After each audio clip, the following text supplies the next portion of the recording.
गाय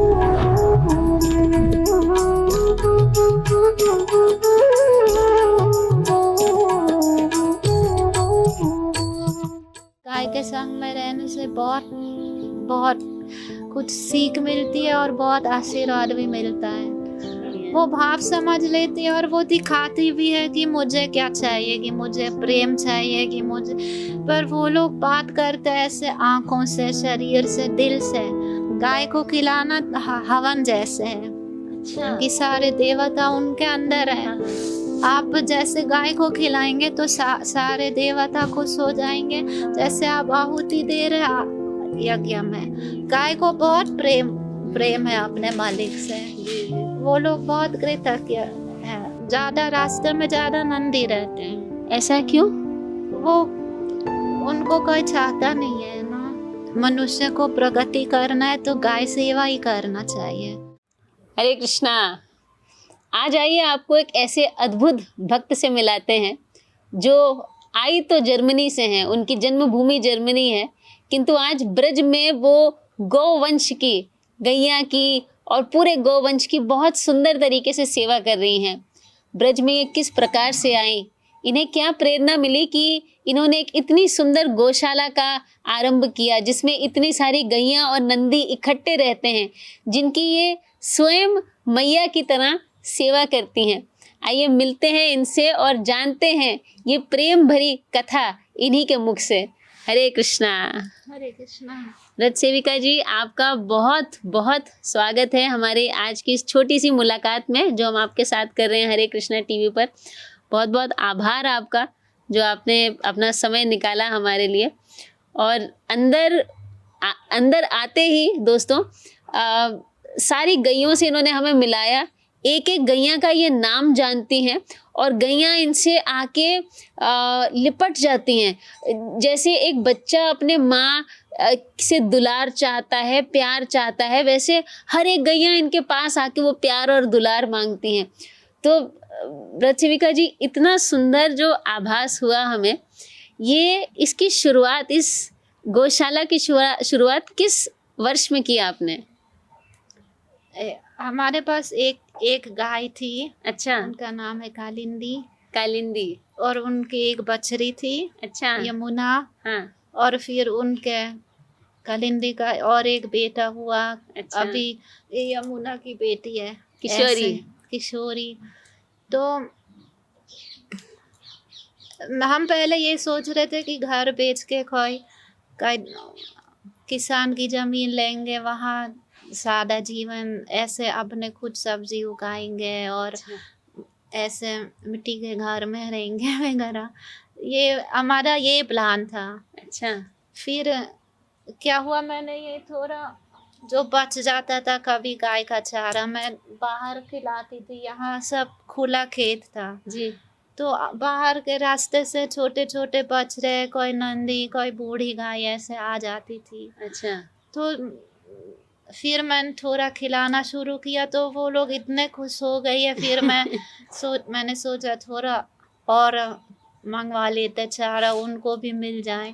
अच्छा। फिर छोटे छोटे बछड़े, एक बछड़े को पाँव में लग गया था तो उन डॉक्टर बुलाया। ले गई। अच्छा। फिर एक बार वो खूर फाका चल रहा था, एक बीमारी है उसमें बहुत घाव लगता है मुंह में, पैर में। अच्छा। तो सबका इलाज करवा लिया जो बाहर भी थे वगैरह। तो ये जो बाहर थे ये आपके नहीं थे, ये बाहर से आ जाते थे? हाँ, वो रास्ते में रहते थे पर यहाँ आसपास में वो अच्छा। उपयोग में नहीं था खेत। जी, जी।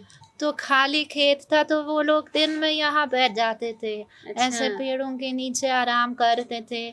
तो यहाँ ऐसे पानी रखा था, पानी पीते थे। फिर ये थोड़ा चारा भी डालना शुरू कर लेते थे। तो फिर क्या हुआ, छोटे छोटे बछड़े वो फिर कहीं जाते नहीं थे, ये रात दिन यहाँ रहते थे और उनको मालूम था यहाँ माता जी रहती हैं जो हमको खिलाती हैं। तो जब भी कुछ चाहिए था तो गेट में आ जाते थे, फिर गेट के सामने बैठते थे, फिर तो रात दिन यहाँ थे। फिर धीरे धीरे एक बगल में लड़की रहती थी, उन्होंने भी मतलब दोनों मिलके हम सबका नाम रख लेते थे। फिर उनको अच्छा, पता भी था कि मैं गिरिराज हूँ, मैं कार्तिक हूँ, तो अच्छा, ऐसे परिवार के सदस्य बन गए। फिर लगा कि अब तो देखभाल करना पड़ेगा। फिर हमने सोचा चलो गिरिराज के शरण में आ गई है तो उनको जी, उनको भी पालना है। जी, जी। फिर ऐसे यहाँ सब खोला था, पर फिर पिछले साल वो जमीन के मालिक ने किसानों को दे दिया किराए में। अच्छा, फिर वो किसान आ गए और उनको सब भगाने लगे एक डंडी लेके से। और फिर पड़ोसी ने भी कहा था कि ये तो सब मर जाएंगे रास्ते में ठंड में। फिर मैंने ये मालिक से पूछा कि एक टुकड़ा जमीन हमको भी दे दो किराए में, हम उन लोगों को रख लेंगे इसको। तो अच्छा, उन्होंने ये वाला जमीन दे दिया।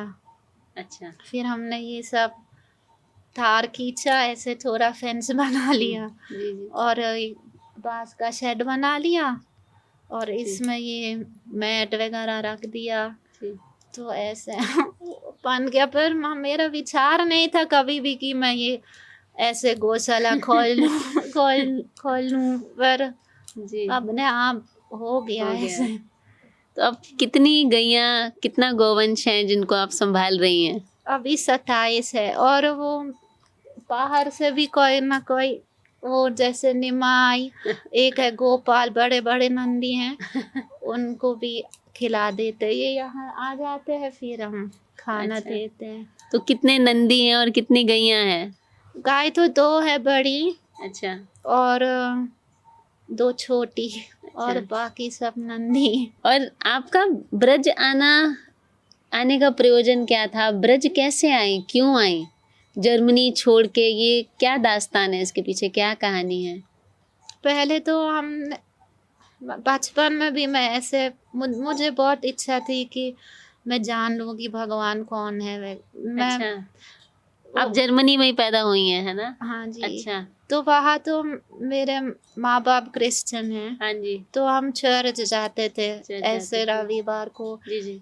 हाँ, रविवार को नहीं, कभी-कभी पर जी, फिर मैं ऐसे प्रार्थना करती थी कि आप मुझे दिखाओ कि आप कौन हैं। अच्छा, और मैं ऐसे कई-कई किताब खरीदती थी अलग-अलग जी, जी। धर्म हाँ, हाँ। के बारे में। फिर एक बार मेरी सहेली ने मुझे बताया था कि मुझे एक हिंदू मॉन्क ने एक ग्रंथ दे दिया दिया है, था। अच्छा। ना मैं वो कह रही थी मैं नहीं पढ़ रही हूँ, मैंने कहा मुझे दे दो, पर उन्होंने कहा मुझे पता नहीं कहाँ रख दिया ऐसे। अच्छा, पर फिर मैंने प्रार्थना की थी कि मुझे भी मिला दो एक ऐसे मॉन्क एक से। हाँ, और कुछ दिन बाद हमारे स्कूल के सामने वो भक्त लोग आए थे आप और स्कूल में थी तब? क्या उम्र होगी आपकी? किस क्लास में होती होंगी आप? हाँ 95 में था तो 20 साल की थी मैं। अच्छा, तो हाई नहीं, स्कूल जैसे कहते हैं ना? वो जर्मनी में थोड़ा अलग, वहाँ ये सिस्टम का 10+3, अच्छा, अच्छा। तो ये खत्म होने वाला था हाँ, हाँ, स्कूल। हाँ, हाँ। और फिर मुझे तुरंत पता था कि देख के ये ग्रंथ किया, ये तो मैंने प्रार्थना की यही है। और फिर मैंने लिया एक एक तो आपके स्कूल में आए वो मंक जो हैं? नहीं, स्कूल के सामने थे। हाँ, हाँ। फिर मैंने एक किताब खरीद ली, फिर स्कूल बस में पढ़ने लगी और फिर तुरंत बहुत ऐसे लगा कि ये असली चीज़ है।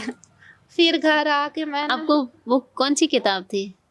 इसमें मतलब श्री प्रभुपाद के कुछ प्रवचन और हाँ, हाँ, ऐसे हाँ, हाँ। इंटरव्यू जैसे था। अच्छा, और आमुख में मुकुंद महाराज जी ने ऐसे कुछ लिखा था कि प्रभुपाद जी से कैसे मिले थे हाँ, हाँ। न्यूयॉर्क में। अच्छा, और मुझे प्रभुपाद पर बहुत विश्वास था कि ये आदमी झूठ नहीं बोल सकते। हाँ, अच्छा। फिर फिर मुझे लगा ये कहेंगे कि भगवान का नाम कृष्णा है तो वो सच होगा। और अच्छा, फिर मैंने अपने भाई को बोला कि मैंने ये ग्रंथ किताब, हाँ। खरीदा था, तो मेरे भाई ने कहा मैंने भी 3 ले लिया।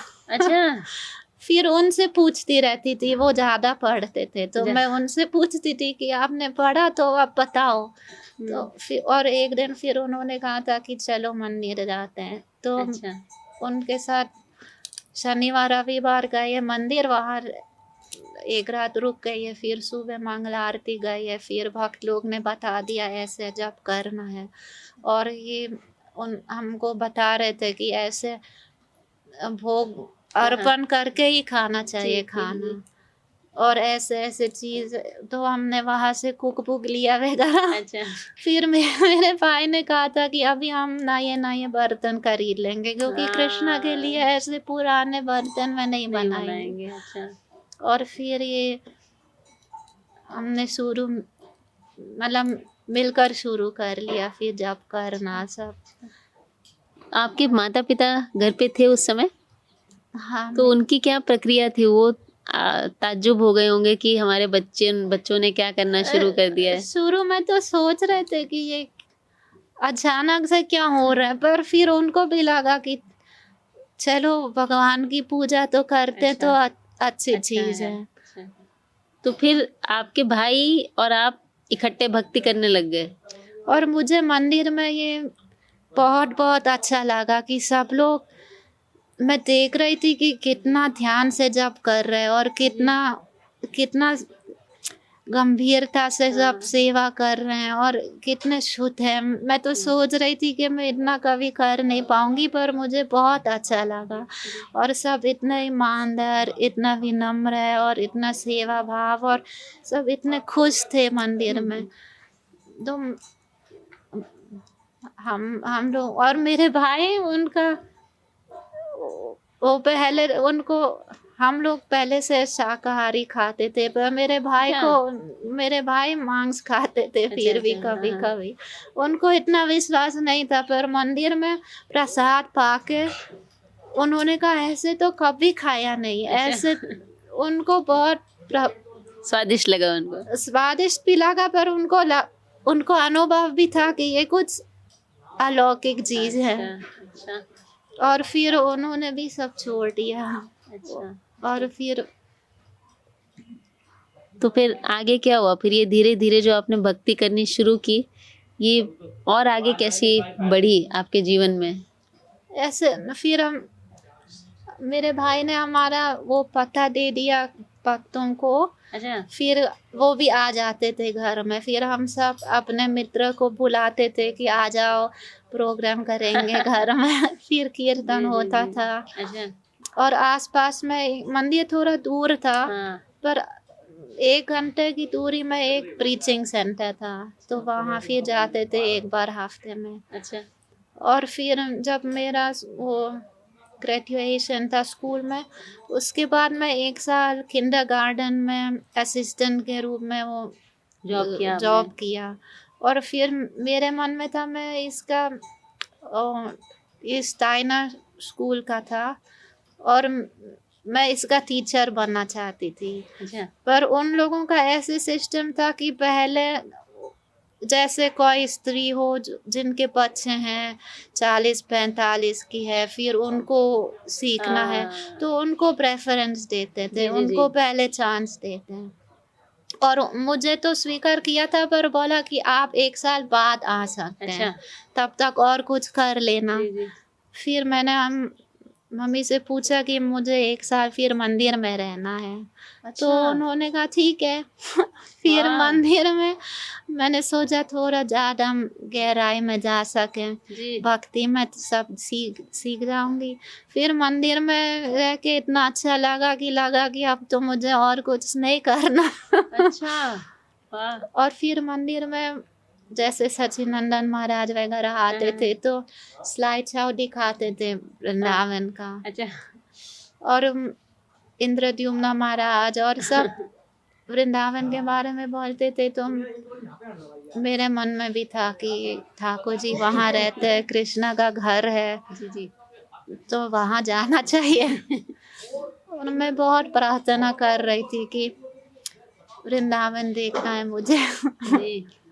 पर ऐसे कभी मेरा नाम नहीं आता था, एक लिस्ट होता था कौन जाएगा, मेरा नाम नहीं आता था। अच्छा।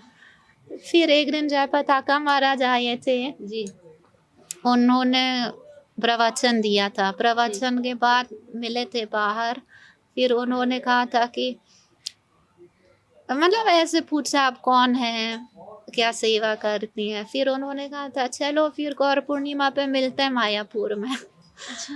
मैंने कहा महाराज जी मैं शायद नहीं आ पाऊँगी, मेरा नाम लिस्ट में नहीं लिखा है। फिर उन्होंने कहा तू आएगी उन्होंने और आपको ऐसे आशीर्वाद दे दिया। आशीर्वाद दिया। फिर उसके बाद मेरी मम्मी ने फ़ोन किया और बोली कि आपकी नानी सबको पैसे देंगी, उनके सारे जो बेटी के बेटे भी वगैरह।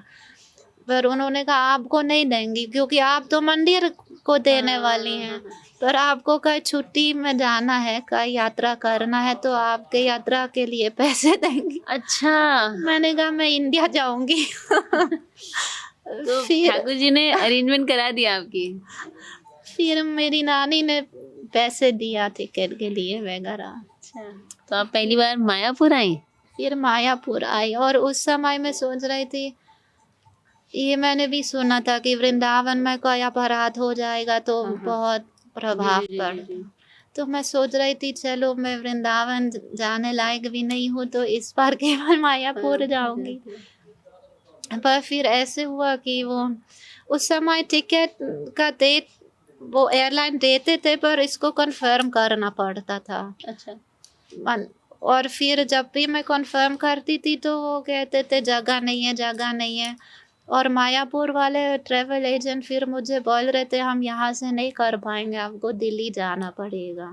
अच्छा। तो एक वैष्णवी के साथ फिर यहाँ आई, उन्होंने कहा मैं वृंदावन में किसी को जानती हूँ वो कर देंगे आपका। नहीं तो उन्होंने कहा दिल्ली जाना पड़ेगा तो आप दिल्ली गए फिर?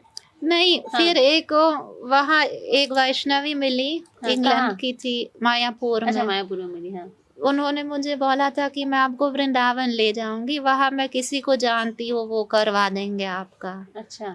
फिर वृंदावन आना पड़ा। फिर उनके साथ आई थी, वो वरिष्ठ थी और बहुत बहुत अच्छे भक्त थी, तो वे मुझे सब दिखा दिया, उनके साथ कमरा शेयर किया अच्छा, वगैरह। अच्छा। और फिर वो वृंदावन पहली बार जब वृंदावन देखा तो क्या भाव था मन में, कैसा लगा? वो सब पढ़ा था जो आपने सब स्लाइड्स में देखा था वो सामने प्रत्यक्ष देख रही हैं। मुझे तो बहुत बहुत अच्छा लगा, पर उस समय गाड़ियाँ बहुत कम थी और एक ही रास्ता था केवल, जी। और बाकी तो ज़्यादा पैसे भी नहीं थे मेरे मेरे पास। तो मैं ऐसे एक कृष्णा की कृपा से राधा दामोदर में वो थोड़ा एक प्रभुपाद के शिष्य रहते थे, वो मुझे थोड़ा सफाई की सेवा मंदिर में? राधा दामोदर मंदिर में अच्छा, प्रभुपाद अच्छा। के कमरे में। जी, जी। तो वहाँ रोज जाती थी, पैदल पैदल सफाई करती थी, फिर आ जाती थी। और जो जिनके साथ मैं रहती थी उन्होंने मुझे बहुत वृंदा कुंड के बारे में, वृंदा देवी के बारे में सब कुछ बोलती थी। कृष्णा ऐसे ऐसे दिखते हैं, कृष्णा ऐसे ऐसे लीला करते हैं, तो बहुत अच्छा लगा। जी। और सब जगह में पेड़, गाय, मोर। जी, जी, जी। अभी भी हम जब बातें करें तो मोर यहाँ बाहर डोल रहे हैं आपके खेतों में। मुझे ये बहुत अच्छा लगा भारत में कि हाँ। मैं ये सोच रही थी कि मैं यहाँ आके सादा जीवन जीऊंगी। मुझे अच्छा। ये सब ज़्यादा मशीन, गाड़ी वो ये सब सब नहीं नहीं पसंद चाहिए था। आपको? अच्छा। मैं ये सोच रही थी यहाँ आके ये सीखूंगी कि कृष्णा से कैसे प्रेम करना है, भगवान पर विश्वास कैसे रखना है, और ऐसे सादा सादा जीवन जीवन। जीना है और उनकी सेवा में रहना है। जी। तो वृंदावन आप तब आई और फिर उसके बाद कभी जाना नहीं हुआ क्या? नहीं ऐसा था? वो तो फिर घूमने के लिए आई हाँ, थी हाँ, हाँ। केवल। जी, फिर जी, जी। वापस आई, फिर अगले साल फिर आई। अच्छा। और फिर गुरुकुल में वो एक टीचर ट्रेनिंग कोर्स वहाँ? यहाँ वृंदावन में, अच्छा, अच्छा। वो टीचिंग टीचर ट्रेनिंग था। हाँ, टीचर ट्रेनिंग कोर्स था, 2 साल का। हाँ, हाँ। तो ये नेट में लिखा था कुछ, पम्मो नेट की क्या था हाँ, ये। पैमो है। तो हमारे टेम्पल प्रेसिडेंट कह रहे थे कि तू टीचर बनना चाहती थी, तुझको ऐसे बच्चों के साथ अच्छा लगता अच्छा है आपको? तो हाँ। वहाँ वहाँ जाके सीख लो। अच्छा। फिर मुझे वृंदावन भेजा। अच्छा। फिर यहाँ वो कोर्स करके फिर यहाँ सेवा मिल गई वृंदावन गुरुकुल गुरुकुल में में। क्या सेवा करती थी आप? मैं ऐसे आश्रम में असिस्टेंट टीचर थी। अच्छा। एक माता जी थी, वो इंग्लैंड की थी, मतलब जन्म से मॉरिशस की थी जी, पर जी। ऐसे लंदन से हाँ, आई हाँ, थी। हाँ। उन वो आश्रम टीचर थी और मैं उनके असिस्टेंट असिस्टेंट। थे आप। अच्छा। तो सुबह सुबह बच्चों को उठाना पड़ता था, फिर उनको नहलाते थे, नहलाना। फिर तिलक लगाना, धोती पहनना हाँ। पहनाना। जी, जी। छोटे छोटे 5 6 7 साल 8 साल के थे ऐसे। फिर उनके साथ मंगल आरती जाते थे। फिर उनको ये मंगल आरती के महाप्रसाद जो बर्फी रसगुल्ला वगैरह मिलते थे और दूध। फिर एक माला जप करते थे उनके जी। साथ, थोड़ा कीर्तन और फिर थोड़ा कृष्णा के बारे में कह कुछ कुछ सिखाते थे। कथा। शिला प्रभुपाद कौन है, जी। छह गोस्वामी कौन है, जी। और कुछ लोग याद करवाते थे वगैरह। फिर गुरु पूजा जाते थे और फिर ये नाश्ता करते थे। फिर वो लोग स्कूल जाते थे। हाँ। फिर जब तक लंच तक हम फ्री होते थे। फिर हाँ। लंच में उनको स्कूल से ले आते थे, लंच खिलाते थे, फिर उनका होमवर्क, फिर खेलते थे, फिर ऐसे वाह, इतना सुंदर जब जीवन तक था नहीं सोते थे तब तक उनके साथ बच्चों रहते। के साथ आप। अच्छा, तो भक्ति शास्त्री हुआ, संस्कृत हुई, और फिर मेरे गुरु महाराज की कृपा से थोड़ा मैं हल्की सी थोड़ी हिंदी सीखने लगी। ये फिर तो चमत्कार है जो आप अभी बता रही हैं। जिस तरह की बोली आप बोल रही हैं, सचमुच अद्भुत है। ये चमत्कार से कम नहीं है ये, बिल्कुल।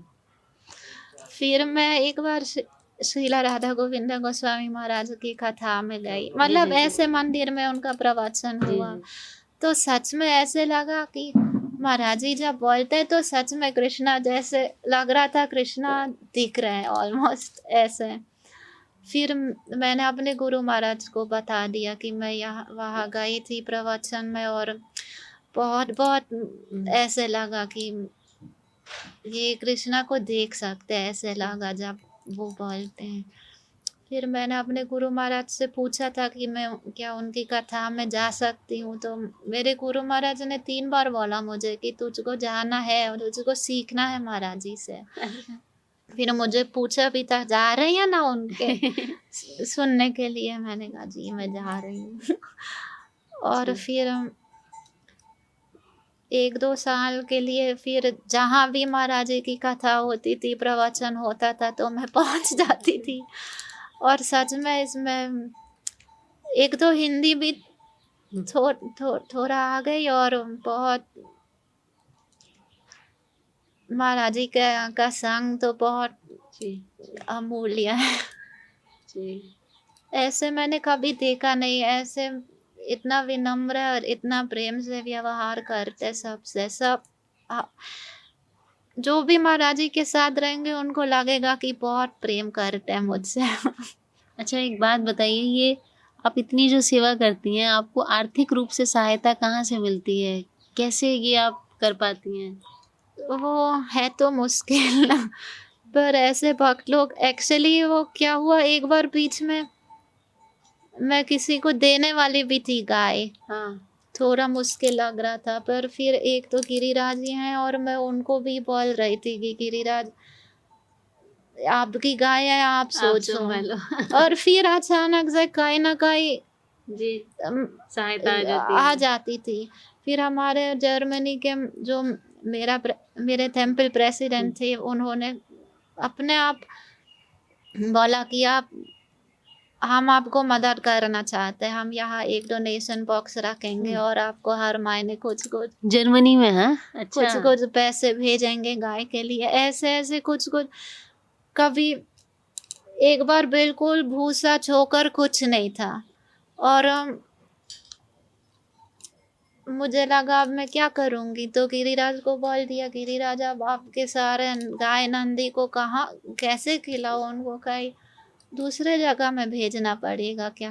फिर अगले दिन एक अभी तो मेरी सहेली है, उस समय जानती भी नहीं थी उनको। अच्छा। वो एक बार रास्ते में हमारे रवि मिले थे। ये नंदी हाँ, रवि। वो बाहर गए ये थे। जो नाम सब ले रही है ना, ये इनके गैयाओं बछड़ों के नाम ले रही है। नंदी एक बहुत सुंदर बड़ा सा नंदी है वो। तो वो भी गाय की सेवा करती हैं। तो रवि मिले रास्ते में, तो उनको बहुत आकर्षण हुआ रवि को देख के कि ये कहाँ जा रहे हैं। तो यहाँ आ रहा था, फिर मुलाकात हुई। फिर उन्होंने पूछा ये आपका है? मैंने कहा हाँ मेरा है ऐसे। फिर उन्होंने देखा कि मैं सबको खिला रही हूँ, और उनको पता चला कि अब पूरा ख़त्म हो गया। तो अगले दिन वो आ गई, उनको एक डोनर मिला कि वो भी खिलाती है। तो किसी ने उनको पूछा आपको भूसा चाहिए? तो उन्होंने कहा अभी तो है, वो माता जी को चाहिए। तो अगले दिन वो आई, अपने स्कूटी से यहाँ आ गई और उनके पीछे पीछे 6 बोगी भूसा ले आई। जय जय। और वाह। जिन्होंने वो स्पॉन्सर किया था, पूरा एक रिक्शा भर के छोकर भी ले आई है। ऐसे ऐसे चमत्कार गिरिराज करते हैं। तो कभी कभी लगता है अभी नहीं हो पाएगा कुछ, और फिर कैसे गिरिराज किसी को प्रेरणा देता है कि तू गाय सेवा तो कर। फिर ऐसे ऐसे, अच्छा। इसलिए ही तो हम, उनका विचार है कि गाय सेवा होना चाहिए, तो हम करते हैं उनकी ओर से। जी। और ये सभी गैयाओं के नाम आपने रखे हैं, और हर गैया के साथ एक अलग रिश्ता है आपका, नहीं? जब वो आदान प्रदान जो होता है वो इतना मीठा था। तो सबका स्वभाव भी अलग है। अच्छा। अब देखेंगे, कोई बहुत जॉली है, कोई थोड़ा संकोची है। और एक चीज़ भी मैं बताना चाहती थी कि कभी लोग सोचते कि नंदी की सेवा जरूरत नहीं है, गाय की सेवा केवल करना। या कभी मैं रास्ते में ऐसे नंदियों को पुरुष करती थी, खिलाती थी, जो लोग मुझे बोलते थे कि उनकी सेवा मत कर, वो तो नंदी है और एकदम आपको मारेंगे, बहुत एग्रेसिव होते हैं, उनके साथ मत रहना। पर मैं तो देख रही हूँ वो लोग बिल्कुल प्रेम से रहते हैं। जी। इतना प्रेम से, कभी लगता है गाय से भी ज़्यादा शांत है ये लोग। क्या है, रास्ते में वो लोग खूब कोई ना कोई, कभी कभी तो बिना कारण भी उनको पीटते हैं। उनको लगता है, मैंने कई बार देखा रास्ते में, एक बार मैं केवल खड़ी थी एक नंदी के पास, और अचानक से एक आदमी आ गई है, लाठी लेके उनको मार रहे थे, भगा रहे थे, पर मार भी रहे थे। मैंने उनको पूछा क्यों मार रहे हैं उनको? उन्होंने कहा यहाँ खड़ा रहेगा तो सबके लिए खतरा है ना। मैंने कहा क्या खतरा है, बेचारा शांत खड़ा है। और ऐसे ये लोग डर जाते तो ऐसे करते हैं। ऐसे हम लोग उनको ऐसे ट्रेन करते हैं कि उनको करना पड़ता है। ये लोग भी जब नए आ गए हैं तो कभी कभी 3-4 ऐसे बछड़े थे, वो इतना ट्रॉमेटाइज्ड हो रहे थे, उनको इतना डर लगा मनुष्यों से कि जब भी मैं आती थी खिलाने के लिए तो थोड़ा पास में आती थी तो ऐसे करते थे। उनको डर लग रहा था बहुत। जी। और बिल्कुल नहीं छूने देते थे, बिल्कुल भाग जाते थे, कोई उनके पास जाते थे। अभी यहाँ रहते हैं तो अभी उनको डर नहीं लग रहा है, तो अभी तो बिल्कुल शांत है। ऐसे आएंगे कि ऐसे खड़े रहेंगे कि थोड़ा कुछ लाएगी, पर कोई नहीं कुछ करता है। वो हम लोग उनको ट्रेनिंग करते कि उनको डर लगेगा मनुष्य से तो ऐसे करेंगे। बाकी तो वो लोग, अगर भूख नहीं लगेगी उनको और डर नहीं लगेगा तो वो कभी भी नहीं मारेंगे मनुष्य को। मुझे तो नहीं लग रहा है। आपको आज तक कभी कोई ऐसा एक्सपीरियंस हुआ है आपका, जब कभी उनसे आदान प्रदान करते हुए आपको चोट लगी हो, या कुछ ऐसे जानबूझकर? तो जानबूझकर कभी नहीं किया। जैसे किसी को उल्टा लिया तो पीछे से कोई उनको जी, जी। धक्कर दे रहे तो जैसे मेरे पाँव के ऊपर पैर रखा या पैर, ऐसे, पर वो जानबूझकर नहीं। और मैं तो ये देखती हूँ नंदी भी वो थोड़ा शाम को भी ये सब खा पी के थोड़ा खेलेंगे, फिर ऐसे-ऐसे कुश्ती करते हैं, पर अच्छा, अच्छा। अब वो भी अभी तक एक दूसरे को कभी चोट नहीं हाँ, हाँ, पहुँचाया। हाँ, हाँ। पर ये मैं देखती हूँ कि एक उनका भी वो बहुत नियम से रहते हैं ये लोग, कि जैसे उनको लड़ना है, तो कभी बड़ा नंदी छोटे नंदी से नहीं लड़ते हैं। अच्छा, वो बड़ा नंदी उनके जैसे कोई मोटा बड़े हो उसके साथ भिड़ता है। उनके साथ करेंगे, अच्छा। और छोटा कोई आ गया तो उनको कुछ नहीं करते हैं।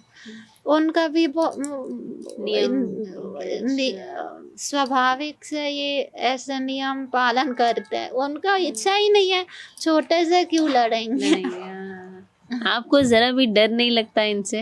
इन सारे इतने बड़े-बड़े नंदी हैं जो निमाय और रवि इतने बड़े हैं, आपको बिल्कुल भय नहीं होता इनसे? नहीं होता है।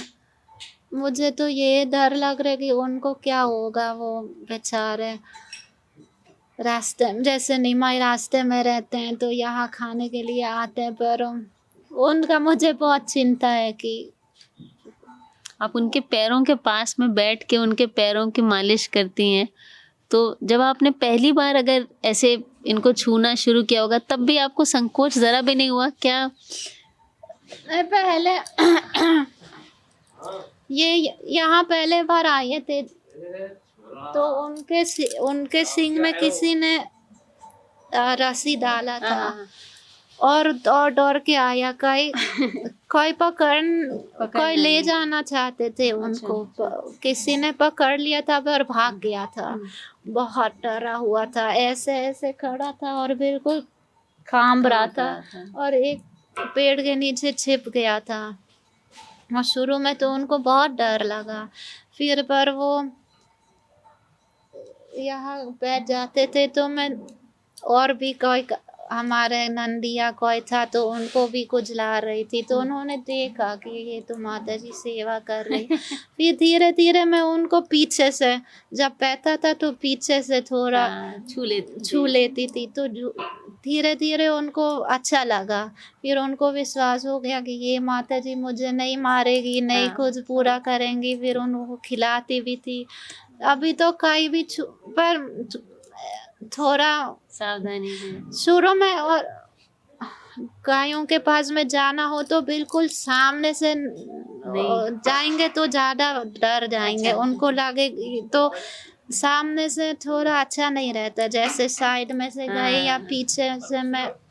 और पहले किसी ने मुझे बताया उनको पहले सूंघने देना चाहिए, जी, जी, जी। और फिर सूंघ लिया और फिर थोड़ा पीछे से छू लेते हैं।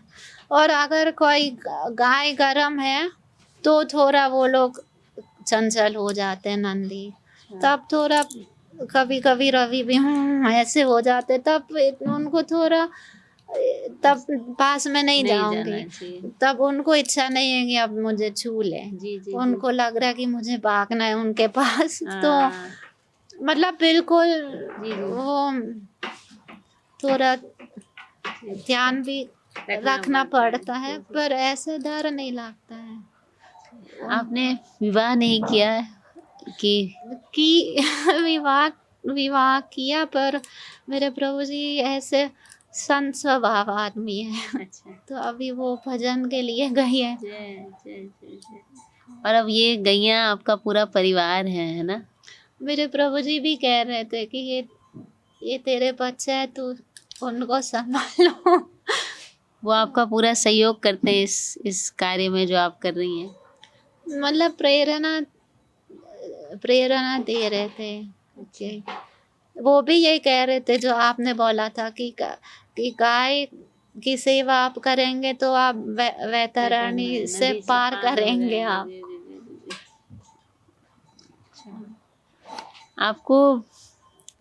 आपको कैसा लगता है अब अगर आप पीछे मुड़ के देखती हैं तो ये इतना सफ़र आपने तय कर लिया नहीं, जर्मनी से वृंदावन तक, और आप नहीं चाहती थी तब भी गिरिराज जी की कृपा से आप गैयों की सेवा कर रही हैं, गौवंश की इतनी सेवा कर रही हैं। आपको कैसा लगता है ये सब?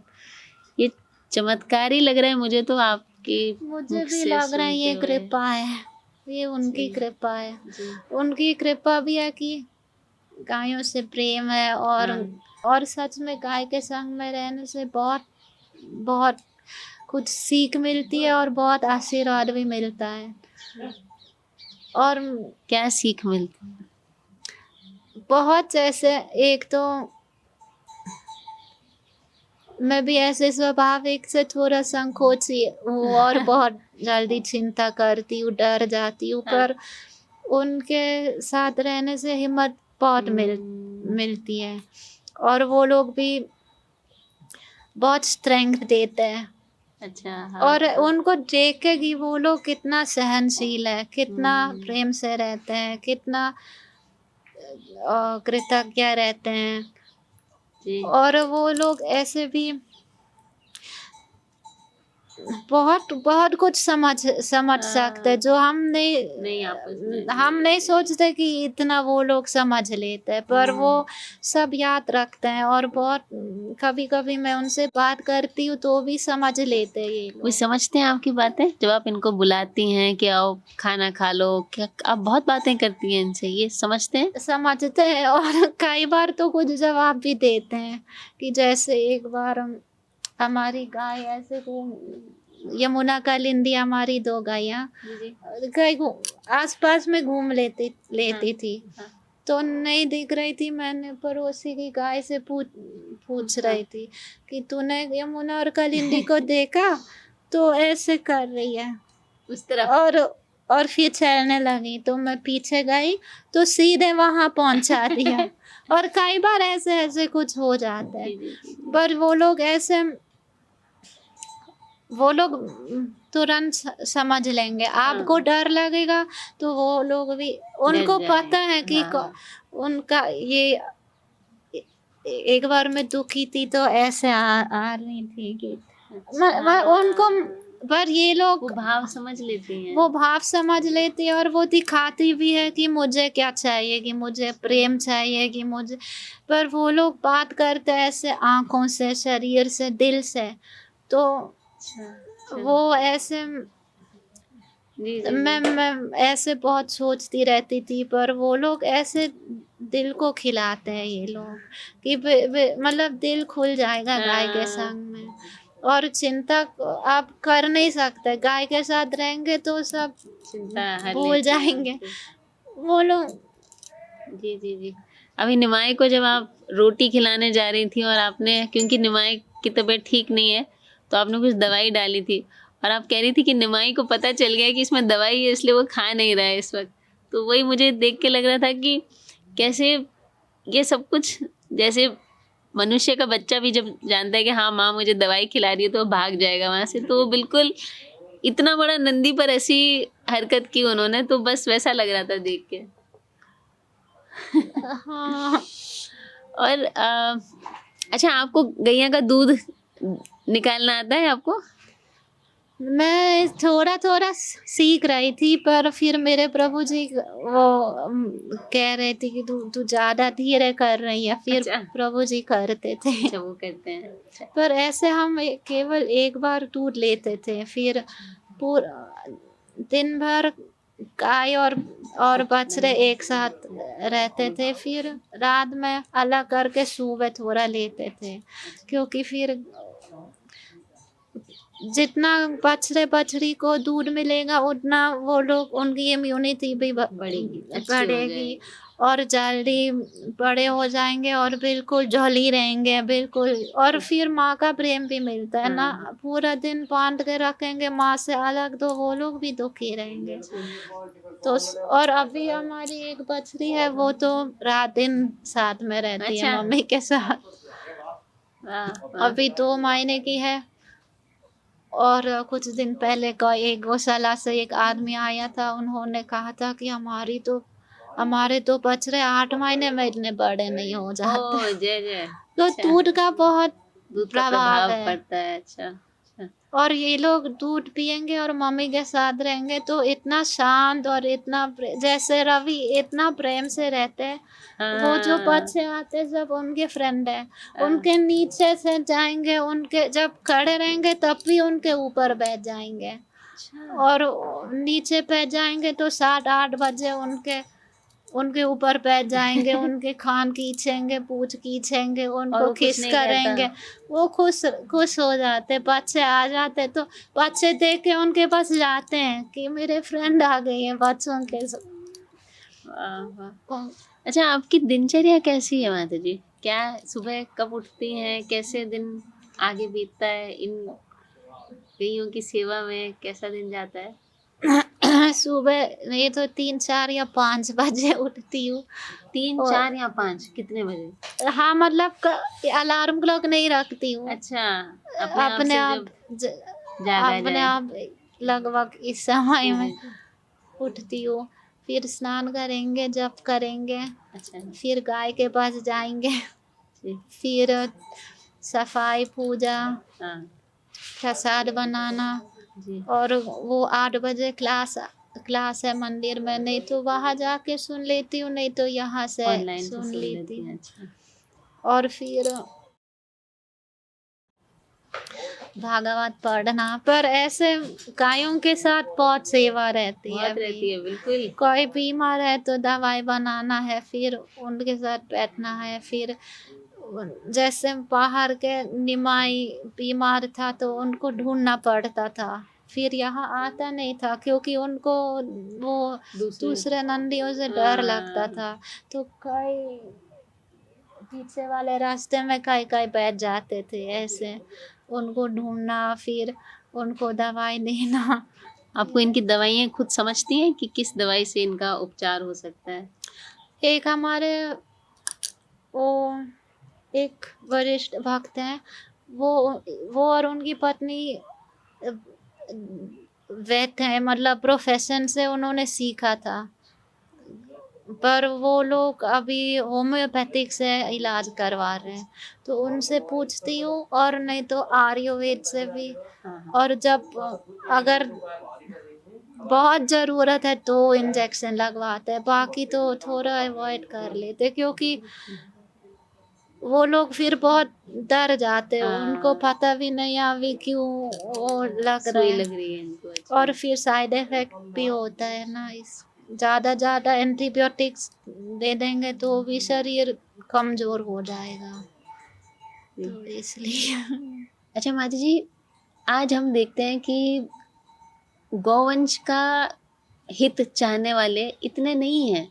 यहाँ शहरों में भी जहाँ हम रहते हैं, वहाँ ये होता है कि लोग एक एक औपचारिकता से नहीं, कभी गैया को जाके कुछ खिला देते हैं या शायद किसी को किसी ने कहा है कि किसी ज्योतिष ने कहा है कि भई अगर आप गाय को ये कुछ खिलाओगे तो आपका ये भला होगा। तो उस कारणवश पर वरना वो जो प्रेम था, वो नहीं दिखता है। तो क्योंकि आप इस जीवन को इतने सुंदरता से जी रही हैं, तो आप सभी लोग जो देख रहे हैं, सुन रहे हैं आज, उनको क्या संदेश देना चाहेंगी गौवंश के प्रति, गौहित के प्रति? मनुष्य को प्रगति करना है तो गाय सेवा ही करना चाहिए। जी। ये जैसे हम लोग सोच रहे हैं कि मटेरियल इम्प्रूवमेंट मतलब प्रगति करना, पर असली प्रगति यही है कि धर्म की वृद्धि, हाँ। वृद्धि होनी चाहिए, तब पाप कम हो तब तो हम खुश रहेंगे। हाँ, और भगवान खुश रहेंगे तो हम खुश हो सकते हैं। जी। हम ऐसे सेल्फ सेंटर्ड रहेंगे तो खुशी हाँ, मिल ही नहीं सकती है। जी, जी। और भगवान को खुश रखना है तो गाय को खुश रखना बहुत ज़रूरत है। जी। उस सारे आचार्य ये एक तो शास्त्र में ये लिखा है कि गाय सेवा से पाप कट जाता है हाँ, हाँ। और पुण्य मिलता है, पर और गाय को खिलाना हवन जैसे है अच्छा। कि सारे देवता उनके अंदर हैं। हाँ, हाँ, हाँ। आप जैसे गाय को खिलाएंगे तो सारे देवता खुश हो जाएंगे। हाँ। जैसे आप आहुति दे रहे यज्ञ में, तो आप गाय खिलाएंगे तो सारे देवता इसमें है, इसमें गंगा भी है, इसमें लक्ष्मी भी है, पर केवल ये नहीं है, वो परम भगवान श्री कृष्ण भी खुश हो जाएंगे। और गाय तो माँ बाप है, तो माँ बाप का भी आशीर्वाद मिल गया। तो किसी को खुश रहना है तो गाय जब तक दुखी रहेंगी तब तक, क्योंकि हमारे मनुष्य का कर्तव्य है गाय की रक्षा करना है। ऐसे शास्त्र में लिखा है, मनु संहिता में लिखा है कि 75% जितनी जमीन है एक गांव में, एक शहर में, गोचरण भूमि होनी चाहिए कि गाय चर सकें, स्वस्थ रहेंगी जब ताजा ताजा घास खाएंगी। एक ऐसे जड़ी बूटी गाय खा लेंगी जो बीमार होंगी नहीं, वो खुद सूंघ सूंघ के उनको पता चलता है कि मुझे क्या खाना है।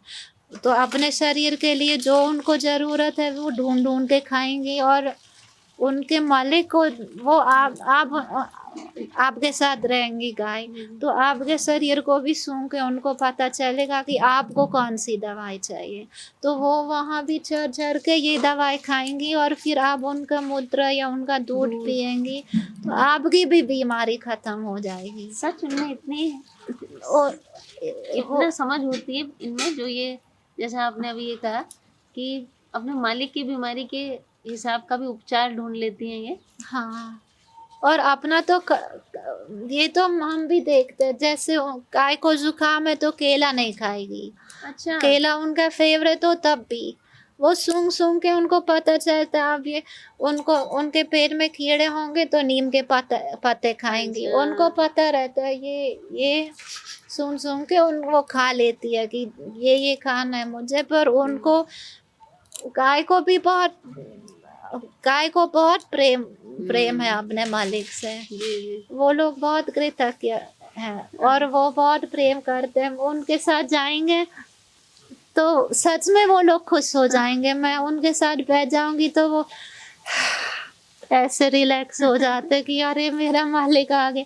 वो लोग बहुत प्रेम से रहते हैं, और उनके साथ रहने से ये सब पता चलता कि एक्चुअली हमारी जीवन शैली आजकल बहुत अच्छा नहीं है, कि हम कैसे, गाय हमारी माँ है तो माँ को तो आदर से प्रेम से रखना चाहिए, और पृथ्वी भी माँ है तो पृथ्वी देवी को भी हम कितना कष्ट दे रहे हैं आजकल।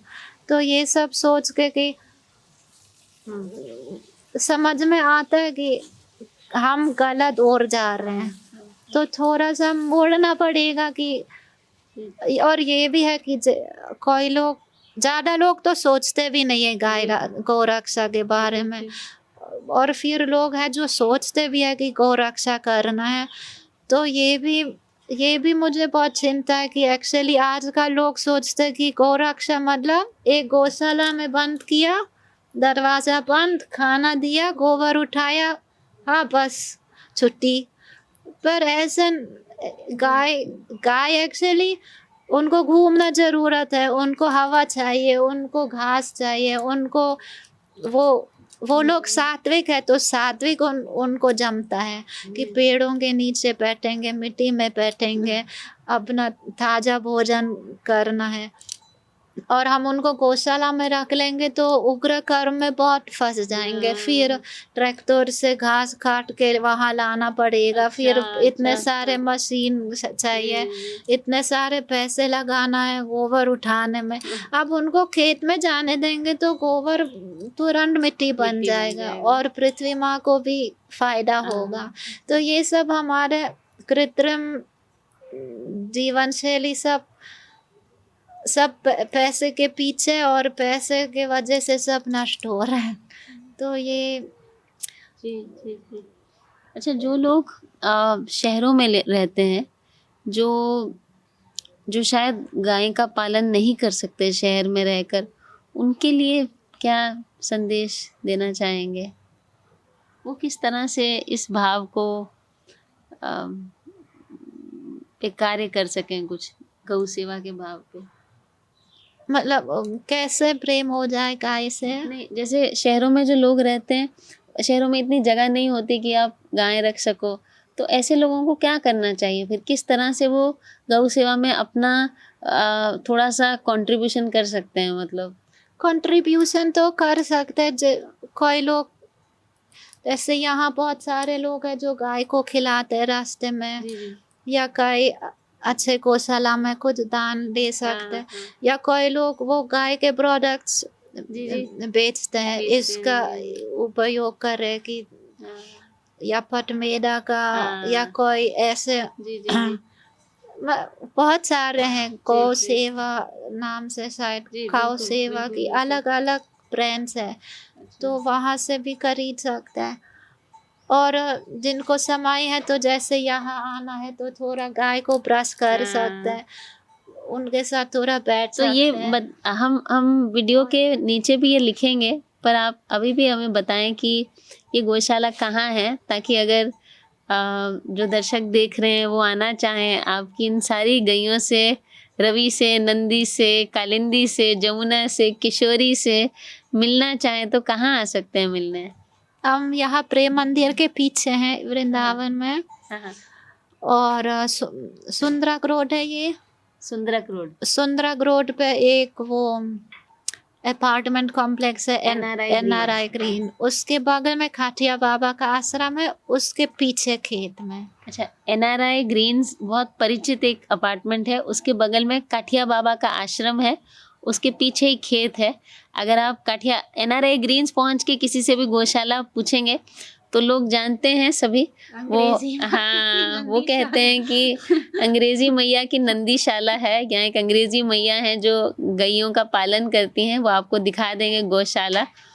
और हम अगर कोई श्रद्धालु, कोई गौ भक्त या कोई वैष्णव भक्त अगर आपकी गौशाला में अपना थोड़ा सा कुछ कंट्रीब्यूशन देना चाहें तो क्या आप इसे स्वीकार करना पसंद करेंगी? जी बहुत अच्छा। और कोई चाहेंगे तो सीधा घास भी घास बेच बेच सकते सकते हैं, या हैं। भूसा बेच सकते हाँ, हैं, हाँ। या जी, जी। यहाँ आके थोड़ा गायों को पुरुष करें, समय। प्रेम जी, करें। जी, जी। बिल्कुल, बिल्कुल।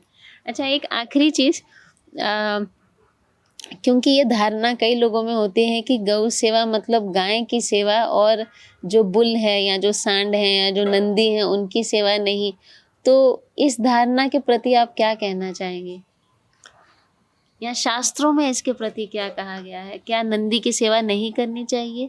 क्या उन्हें छोड़ देना चाहिए? संस्कृत में तो गौ का शब्द नंदियों के लिए भी है और गाय के लिए भी है, तो दोनों गौ वंश है, तो पिता के बिना गाय भी नहीं होगी। और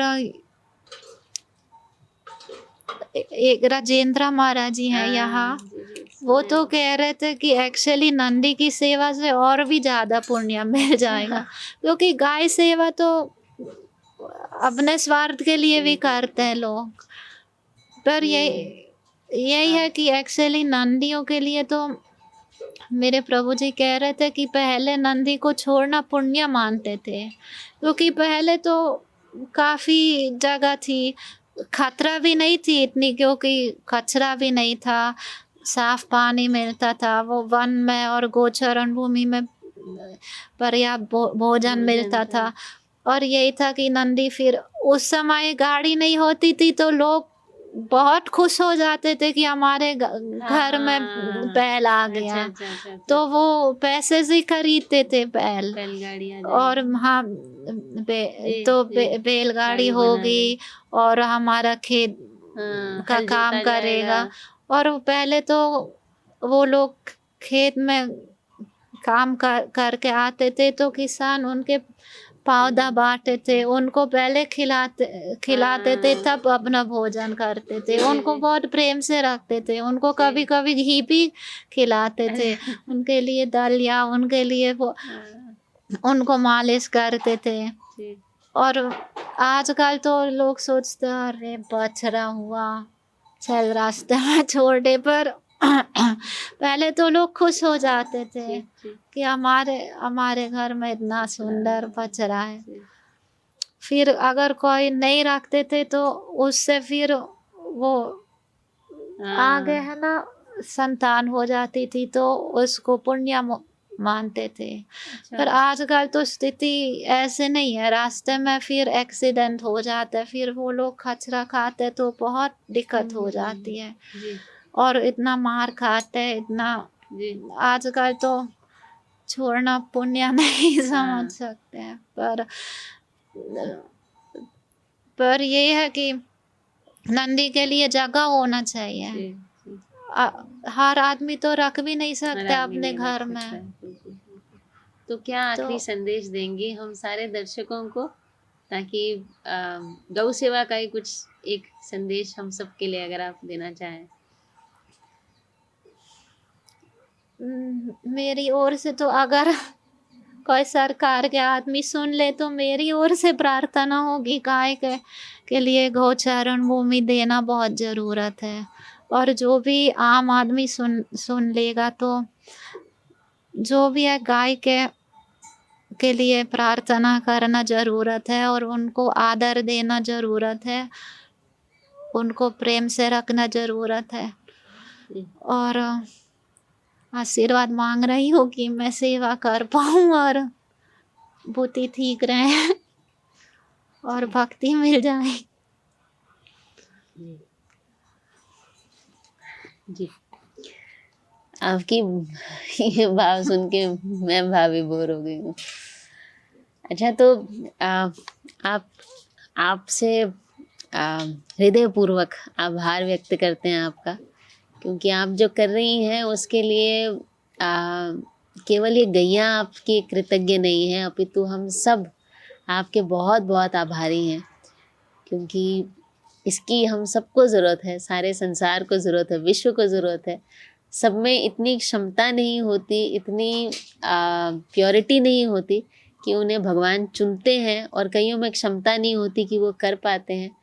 आपके पास दोनों है, गिरिराज जी की कृपा भी है और क्षमता भी भगवान जी ने आपको दी है। किसी न किसी तरीके से ये चीज़ें हो रही हैं, तो ये चमत्कार यूं ही आपके जीवन में चलता रहे और आपकी प्रेरणा से और बहुत लोग गौवंश की सेवा करें, गौ हित का प्रचार हो, ऐसी हमारी शुभकामना है।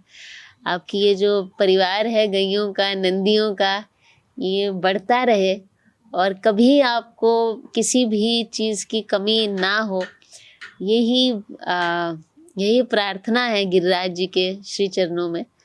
और बहुत सारे प्रेम, बहुत सारे शुभकामनाओं के साथ आपसे ये आशीर्वाद मांगते हैं कि हम सब लोग भी किसी दिन गोवंश के लिए कुछ कर सकें, और यही कृपा रहे हम सबके ऊपर। बहुत बहुत धन्यवाद आपका। हरे कृष्णा। हरे कृष्णा। हरे कृष्णा। ऐसे ही और भक्तिमय कार्यक्रमों के लिए देखिए हरे कृष्णा टेलीविजन, और इसे प्राप्त करने के लिए आप अपने केबल अथवा DTH ऑपरेटर से संपर्क करें तथा और अधिक जानकारी के लिए आज ही डायल करें 7666 839 839।